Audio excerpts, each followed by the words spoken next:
Shine परिवार के आप सभी कस्टमर, सभी एसोसिएट, आप सभी को Rashid Naseem, chairman shine group का प्यार भरा नमस्कार।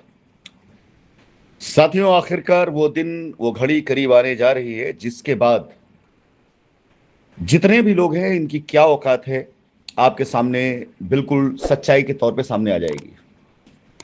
खैर, औकात तो बहुत पहले सच्चाई के तौर पर सामने आ गई थी, लेकिन आप सभी कस्टमर्स जिनके बूते पर ये दलाल कूदा करते थे, आपकी तरफ से कोई एक्शन और रिएक्शन नहीं हो रहा था। इसकी वजह से मैं भी खामोश बैठा था, चुपचाप बैठा हुआ था। 15 अप्रैल इस तारीख को 3 जगह पे डेट है। पता नहीं आपको इसके बारे में खबर है या नहीं है। पहली महत्वपूर्ण डेट सुप्रीम कोर्ट, जहां पर जांच एजेंसियों से सुप्रीम कोर्ट ने स्टे के बाद सारी रिपोर्ट सबमिट करने की बात करी है कि जांच की प्रोग्रेस क्या रही है। इस वजह से इस बीच में लगातार कई ऐसे पेंडिंग मुकदमे या कई ऐसे पेंडिंग जजमेंट थे जिसे पुलिस डिपार्टमेंट, ईओडब्ल्यू डिपार्टमेंट और निचली अदालतों ने पूरे किए। जैसे बनारस में कोर्ट के द्वारा मेरी कुछ प्रॉपर्टीज को, जो कि मेरे नाम पे नहीं बल्कि कंपनी के नाम पर हैं, उनके नीलाम करने की प्रक्रिया जो कि पेंडिंग पड़ी हुई थी, वो पेंडिंग प्रोसेस थे, उसे पूरा करना, ताकि सुप्रीम कोर्ट यदि मामला जाए तो सुप्रीम कोर्ट इस बात के लिए नाराज ना हो जाए कि इतने साल के मुकदमे में सारे प्रोसेस पेंडिंग क्यों हैं। कई ऐसे मुकदमे जो 156(3) के तहत पड़े हुए थे, दायर नहीं हो पाए थे, वो मुकदमे ताबड़तोड़ दायर हुए और जिसकी खबरें न्यूज़पेपर में छापी गई और जिसे यह कहकर दिखाया गया कि देखिए हमने एफआईआर करा दी, देखिए हमने यह आदेश करा दिया, जबकि सुप्रीम कोर्ट में रिपोर्ट सबमिट करने के लिए जितने पेंडिंग वर्क थे वो सारे काम किए जा रहे थे। चाहे वो 156(3) के तहत पेंडिंग मुकदमे हो, चाहे वो बनारस निचली अदालत के आदेश हो, ये सारी की सारी चीजें सिर्फ और सिर्फ पुरानी सारी चीजों की खानापूर्ति के लिए की जा रही थी। लेकिन दलाल और दलालों का जो गैंग है, उनको इस बात के लिए कहां सुकून है कि उनकी सच्चाई इतनी जल्दी पब्लिक के सामने आए और पब्लिक सिर्फ उन्हें गालियां देकर छोड़ दे। वो तो चाहते हैं कि चलते हुए बीच सड़क पर भरे चौराहे पर उनका कुर्ता फाड़ कर पब्लिक उन्हें बेइज्जत करे। और वो दिन आने वाला है, क्योंकि झूठ जिस हद तक बोला गया है, अब उसकी परतें दिन ब दिन खुलनी शुरू हो चुकी हैं। आज 2 महत्वपूर्ण घटनाएं हुई, पहले मैं वो बता देता हूं, उसके बाद मैं आप लोगों को आगे की प्रक्रिया बताऊंगा सुप्रीम कोर्ट की।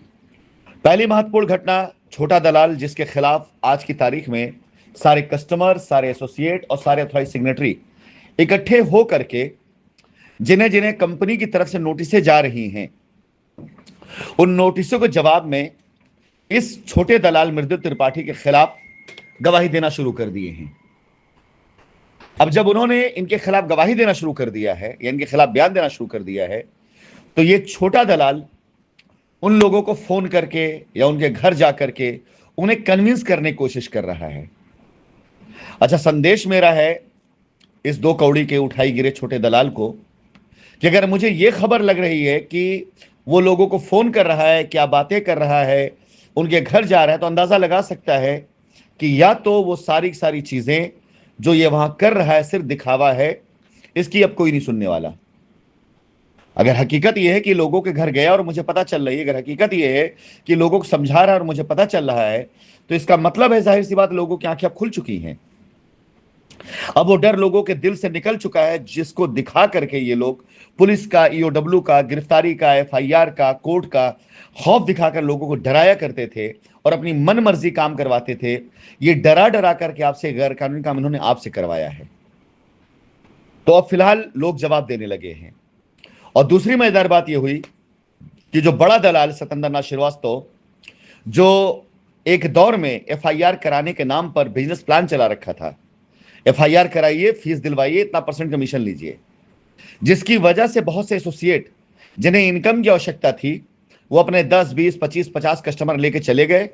उन्होंने मिलकर के लाख 2 लाख की फीस जमा कर दी।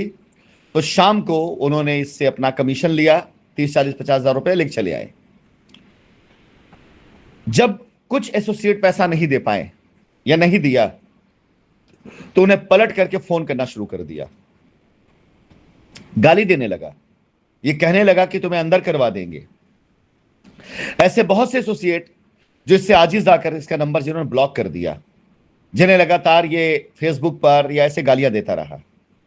आज उनमें से कुछ लोगों के भी संपर्क मुझसे बने और कुछ लोगों ने बताया कि वो इसको फोन कर रहे हैं तो इसका फोन नहीं उठा रहा है, ये कि भाई तूने पैसे लिए थे एफआईआर करवाकर पैसा दिलवाने के लिए, यहां तो कहानी उल्टी हो रही है, तब तू क्या करेगा? तू तो गारंटी दे रहा था। अब उनके फोन उठाना बंद कर दिया। ये कुछ लड़कों ने यहां तक दावा किया है, मुझे लगता नहीं है कि अभी उन्होंने ऐसा किया होगा, कि वो फोन करके इसको अब गालियां देंगे। तो मैंने भी मजा लेने के लिए कह दिया, जितनी गाली दोगे उतने ₹1000 तुम्हें मिलेंगे। लेकिन गाली बिल्कुल ताबड़तोड़ वाली होनी चाहिए और तरीके वाली होनी चाहिए, सलीके वाली होनी चाहिए। उसमें किसी प्रकार से किसी की मां, किसी की बहन, किसी की बेटी की बेइज्जती नहीं होनी चाहिए। उसे जो कहना है वो कहो, लेकिन परिवार में किसी भी व्यक्ति या किसी भी महिला के खिलाफ कोई भी अभद्र टिप्पणी नहीं होनी चाहिए। फिलहाल इतनी संस्कारी गालियां लड़कों को आती है तो ठीक है, अन्यथा जो इस संस्कार और मर्यादा को भूल करके अब संस्कारी बातें जो करेगा उसके लिए मेरे पास कोई इनाम नहीं। हां, उस दलाल को लेकर के यदि आपके पास कोई अच्छे शब्द हैं, अलंकारित शब्द है, उसे अलंकारित करिए और ₹1000 एक अलंकारित शब्द के तौर पे पुरस्कार तौर पर लेके जाइए। फिलहाल अब लड़कों के दिल का डर निकल गया है, निकलना शुरू हो गया है, निकल गया है और लोग चाहते हैं ये डर खत्म हो। लोग ये बात चाहते हैं अब कि अब इस 2 कौड़ी के दलाल का डर खत्म हो। सर पे जिस तरह से लोगों ने डरा रखा था, कब्जा कर रखा था, अब वो डर निकलना शुरू होगा। और वो डर निकल गया अगर शाइन सिटी के लड़कों के दिमाग से, तो ये वो सेना रही है जो बानर सेना की तरफ साइटों पे घुसती थी, तो साइट पे जो किसान जिसका अपना खुद का खेत होता था ना, वो अपना खेत छोड़ के हट जाता था। ये वो बानर सेना थी जो जब सड़कों पे काफिला लेके निकलते थे कार का ना, तो बड़े से बड़े बैरियर हट जाते थे। ये वो बानर सेना थी जो जिस शहर में घुसते थे हूटर बजाते हुए, तो शहर में ट्रैफिक जाम हो जाता था, इनके लिए रास्ता खुल जाता था। बस इनका लीडर गायब था। और जो इनका मेन लीडर था, जिसे ये अपना एसोसिएट प्रेसिडेंट मानते थे, उसने अपने हाथों में चूड़ियां पहन ली थी। उसने इन दलालों के आगे जाकर नतमस्तक हो गए थे, घुटने टेक दिए थे। अन्यथा ये छोटे छोटे जो सीआरएस मीडियम टाइप के जो लड़के थे, जो आज भी खड़े हैं, इन जैसे लोगों को चीर करके सुखा देने के लिए काफी थे। फिलहाल 15 तारीख की तारीख करीब आ रही है और मुझे पूरा यकीन है कि 15 तारीख को ये 2 के दोनों अपने कस्टमर्स की पैरवी करने जरूर से जरूर सुप्रीम कोर्ट जाएंगे, अगर एक कस्टमर के प्रति ईमानदार हैं तो। अगर इन्होंने अपने कस्टमर से पैसा लिया है और पैसा इस बात का लिया है कि उनकी लायबिलिटी खत्म करवाएंगे, तो कम से कम एटलीस्ट अपने कस्टमर का स्टे हटवा करके आएंगे, कम से कम इतना जरूर करवा के आएंगे ये। और मैं उम्मीद करता हूं अगर इनके अंदर वकालत में दम है, इनकी वकालत में कहीं ना कहीं इतनी काबिलियत है, तो एटलीस्ट अपने कस्टमरों का ये स्टे हटवाकर जरूर आएंगे। मैं उम्मीद करता हूं। अगर मैं ये उम्मीद कर सकता हूं, जिसके बारे में इल्जाम लगता है कि मैं देना नहीं चाहता हूं, पैसा लेके भाग गया हूं, तो आप कस्टमर क्यों नहीं कर सकते उम्मीद, जो इन्होंने पैसा इसको दिया है? कल से उठाइए फोन, कल से नहीं आज से उठाइए फोन और करना शुरू करिए फोन और पूछिए कि भैया हमने आपको एफआईआर करने का पैसा दिया, रेट में जाने का पैसा दिया, तो आप हमारा पैसा में दिलवा रहे हैं? अब सुप्रीम कोर्ट को समझाना चाहिए बाप को, क्योंकि आपने पैसा लिया है पैसा दिलवाने के लिए। देखिए क्या जवाब मिलता है, बड़ा मजेदार जवाब मिलेगा आपको।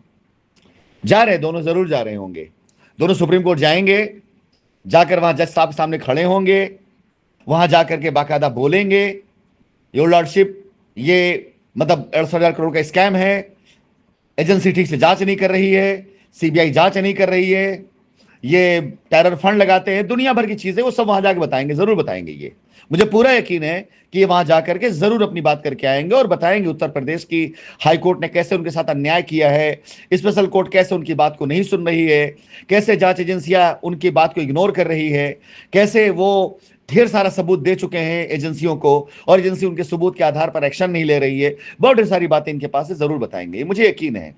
जाना चाहिए इन लोगों को। आप कस्टमर पूछिए इनसे कि क्या 15 तारीख को जा रहे हैं ये, और मैं इंतजार करूंगा इस बात का और इस सवाल के जवाब का।